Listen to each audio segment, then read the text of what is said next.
Hello साथीहरू, आज हामी क्रोसेट सनफ्लावर ग्रेनी स्क्वायर बनाउँछौँ। यसको लागि सेतो, पहेँलो, कालो धागो लिएको छु मैले।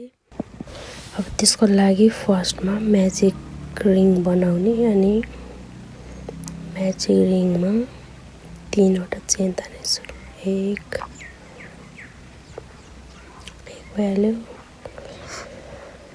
अनि 2 3 त्यसपछि डबल क्रोसेट गराउने। त्यो रिङभित्र चाहिँ 11वटा डबल क्रोसेट बनाउने। त्यो चेनसँग गरेर 12वटा चाहिँ डबल क्रोसेट हुन्छ। एक भइहाल्यो, 2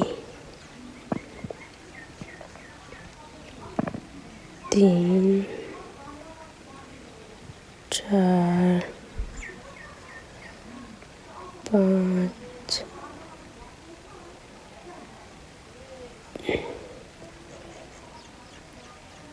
6 7 8 9 10 अब 11 कस्तै गर्ने, फुस्किन्छ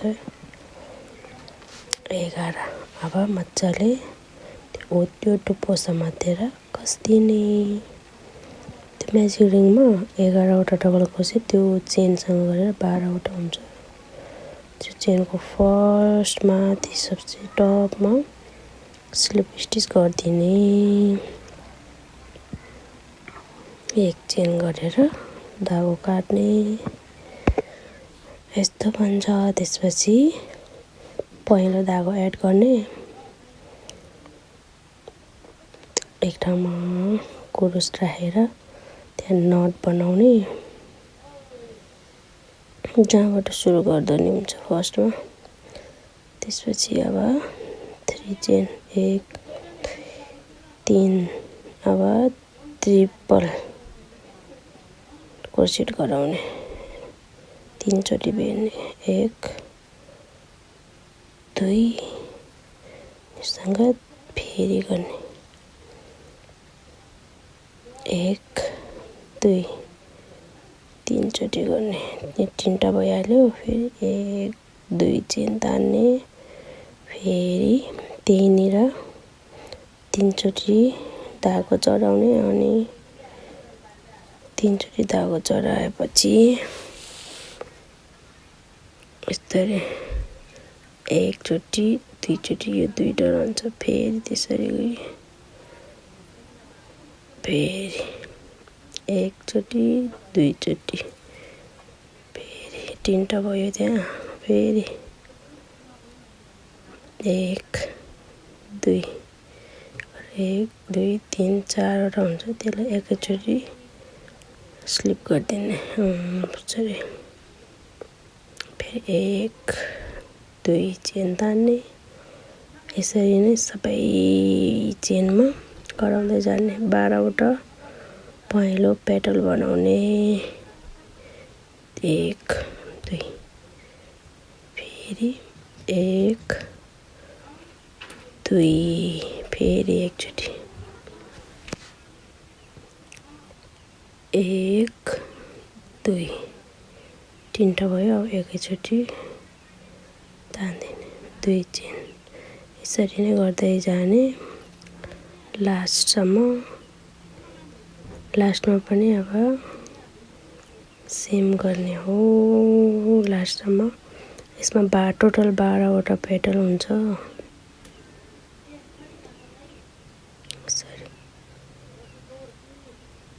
यस्तो गर्ने। 2 चोटि फेरि एउटा चेनमा 3 चोटि 3वटा ट्रिपल क्रोसेट बनाउने कि हाफ।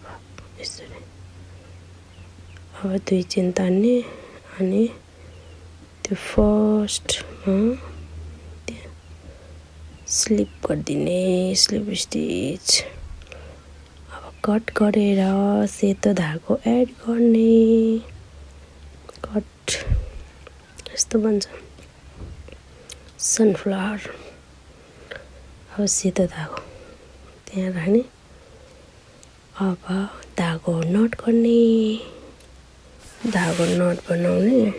धागो नट बनाएपछि फेरि चेन तान्ने। 1 2 3 तीनवटा चेन तानेपछि ट्रिपल क्रोसेट गर्ने।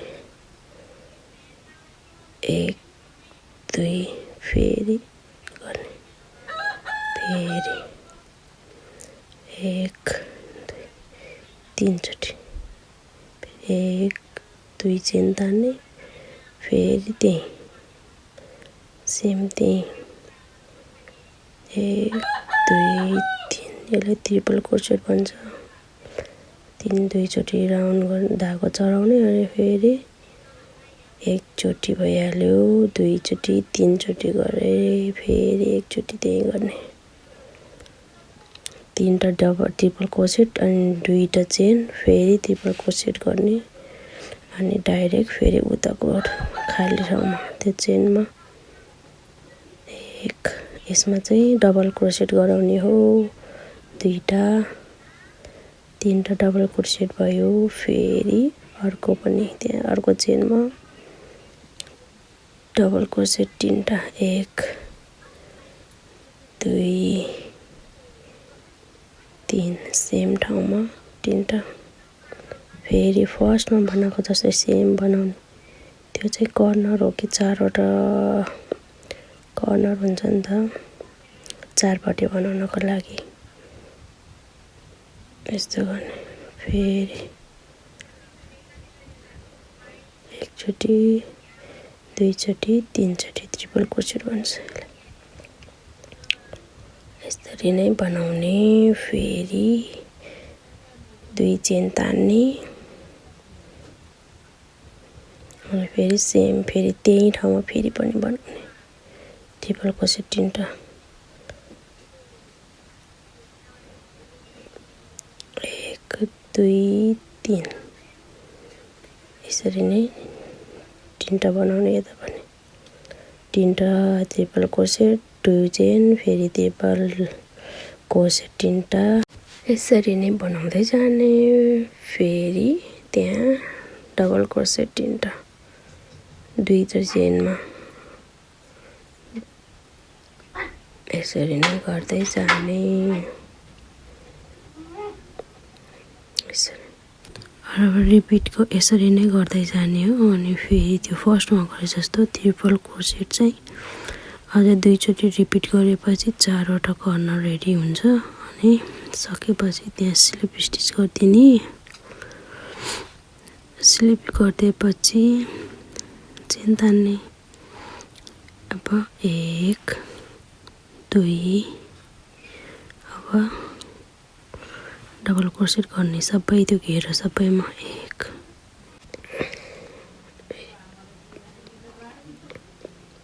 2 अब यो 2 चेन तानेको ठाउँमा चाहिँ अब 3टा डबल क्रोसेट 2 3 फेरि 1 चेन तान्ने। फेरि सेम त्यसमै फेरि 3टा डबल क्रोसेट गराउने। 3टा डबल क्रोसेट 2 3 अब सबै चेनमा 51टा डबल क्रोसेट गराउने।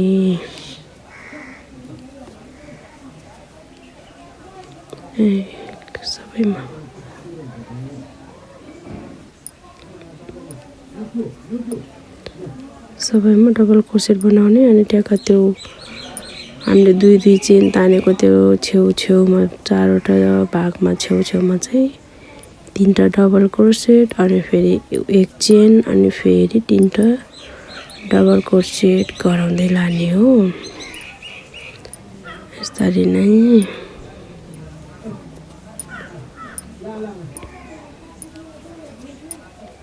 बुन्दै बुन्दै बुन्दै जाने हो। यसरी नै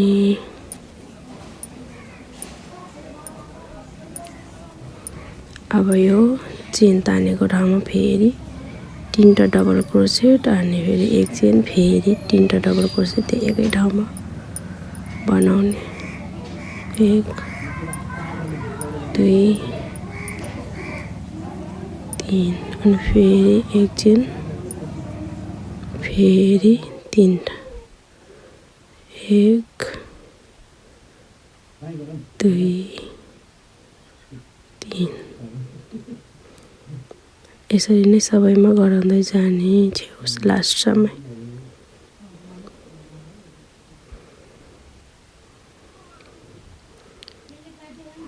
अब सबैमा डबल क्रोसेट गर्दै जाने फेरि त्यो छेउमा चेन थानेको ठाउँमा फेरि सेम गर्ने सेम बनाउने तीनटा डबल क्रोसेट अनि एक चेन फेरि तीनटा डबल क्रोसेट गर्दै जाने लास्टसम्म त्यस्तै गर्दै जाने है त। अब लास्टमा भेटौँला। यस्तरी बुन्दै जाने लास्टमा पनि यस्तरी नै बुन्दै जाने अनि यसमा त्यो लास्ट चेन 3 चेन तानेको त्यो टपमा चाहिँ स्लिप स्टिच गरिदिने।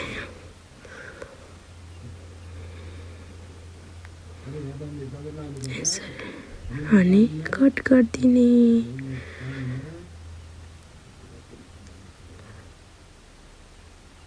रेडी भयो।